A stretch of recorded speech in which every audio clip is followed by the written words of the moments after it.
तर कोल्हापुरातला आमचा डे 2 आणि सकाळी सकाळी आम्ही ब्रेकफास्टला आलेलो. ब्रेकफास्ट आमचा ज्या हॉटेलमध्ये आम्ही स्टे केलेलं सयाजी तिथेच होतं. तर तुम्ही इथे पाहू शकता ब्रेकफास्टला भरपूर काय काय आम्ही घेतलेलं आणि मिसळ मिसळ तर आम्ही रोज खाल्ली. आणि त्यानंतर आम्ही गेलो महालक्ष्मी मंदिरात दर्शन घ्यायला. अजिबात गर्दी नव्हती आणि येस तिथेसुद्धा फिल्मिंग अलाउड नाही आहे, सो मी फिल्मिंग नाही केलं. आणि त्यानंतर आम्ही दिवसभर असाच टाईमपास केला. आणि हो, लंच आम्ही एक स्वरूप लक्ष्मी म्हणून एक छोटीशी एक खानावळ आहे मंदिराच्या बाजूला, तर तिथे आम्ही केलं, जिथून अंबाबाईला रोज नैवेद्य जातो सकाळ संध्याकाळ. आणि त्यानंतर आम्ही रूमवर गेलो आणि मग संध्याकाळी मस्त तन्विशला घेऊन आम्ही रंकाळा तलावाच्या इथे गेलो.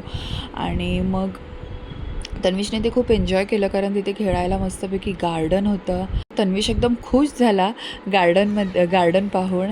आणि त्याने धमाल केली गार्डनमध्ये एकदम. आणि भरपूर प्रकारच्या स्लाईड्स वगैरे दिसल्या, सीसॉ वगैरे होतं इथे, तुम्ही पुढे पाहू शकता. इथे सीसॉ कोण खेळतं आहे, तन्विश आणि तन्विशचे बाबा. आणि हो, आम्ही कोल्हापुरी चप्पलसुद्धा घेतली आणि त्याचं पण मी शूट नाही केलं. ॲक्च्युली सवय राहिलेली नाही आहे, तर मी विसरून जाते. आणि भेटूया आपण लवकरच डे 3 कोल्हापूर. So bye.